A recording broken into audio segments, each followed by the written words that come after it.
देशोन्नतीच्या माध्यमातून आपलं स्वागत आहे। आज आपण आलो तर नाशिकमध्ये, विशेष म्हणजे आपल्यासोबत ठाकरे गटांचे कार्यकर्ते आहेत, भारत कोकाटेजी।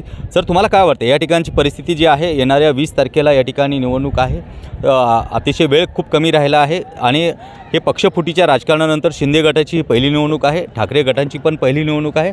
जनता नक्की कुणाला कौल देईल?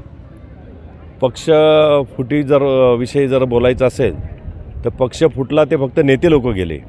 सामान्य कार्यकर्ते, शिवसेनेवर ज्या लोकांची निष्ठा आहे, ज्यांची बाळासाहेबांवर निष्ठा आहे, ज्यांची उद्धव साहेबांवर निष्ठा आहे, हा संपूर्ण शिवसैनिक हा आजही उद्धव साहेबांबरोबर आहे। त्यामुळे पक्ष जरी फुटला असं आपण म्हणत असाल तरी त्याच्याने फारसा फरक पडणार नाही। अगदी बरोबर आहे। मला महत्त्वाची गोष्ट अशी आहे की या नाशिकमध्ये जी परिस्थिती आहे, या ठिकाणी छगन भुजबळ देखील आग्रही होते महायुतीतर्फे, त्यांनीही माघार घेतली आणि यांना उशिरा तिकीट मिळालं। तुम्हाला काय वाटतं, याचा फायदा ठाकरे गटाला भेटू शकतो का?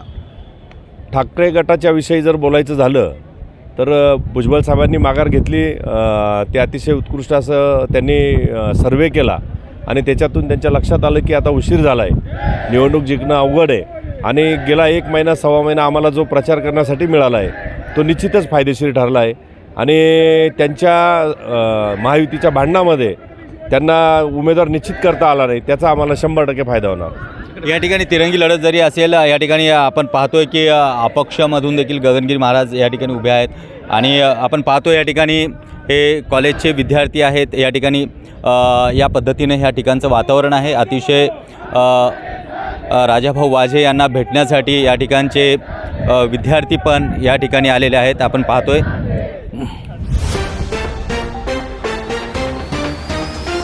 नाशिकमध्ये आज आपण पाहतोय या ठिकाणचं जे निवडणूक आहे, 20 तारखेला निवडणूक आहे। या ठिकाणी महाविकास आघाडी आणि महायुती म्हणजे शिवसेना विरुद्ध शिवसेना अशी ही रंगीत लढत होत आहे। या ठिकाणच्या परिस्थितीमध्ये आपण पाहतोय आम आदमी पार्टीच्या कार्यकर्ते हे आपल्यासोबत आहेत। काय मत आहे तुमचं या ठिकाणी? काय वाटतं सध्या परिस्थिती काय? सर्वात प्रथम सर्वांना जय जिजाऊ जय शिवाजी।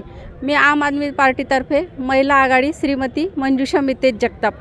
सगळ्यात पहिल्यांदा की घाणेरडी परंपरा निर्माण केली गेलेली आहे, ती म्हणजे गटबाजी आणि तटबाजी, आणि ज्यावेळेस मोठेच चुकतात त्यावेळेस लहानेसुद्धा चुकतात। इतकी घाणेरडी मी का वापरलेली आहे की अक्षरशः खोक्यांचं सरकार केलं आणि उद्धव बाळासाहेब ठाकरेंची जी शिवसेना होती ती फोडली गेली, त्याच्यामुळे मी हा शब्दप्रयोग केलेला आहे आणि हे फार चुकीचं केलं गेलेलं आहे।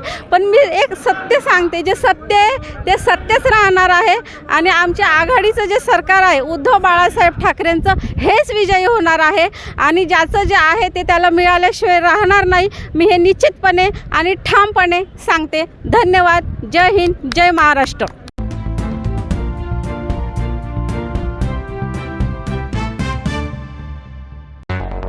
मुंबई, पुणे, नागपूर, मराठवाडा असो का विदर्भ, राजकीय, सामाजिक, शैक्षणिक क्षेत्र असो का क्रीडा, सर्वच घडामोडीचे विश्लेषण पाहायला विसरू नका। फक्त देशोन्नती न्यूजवर।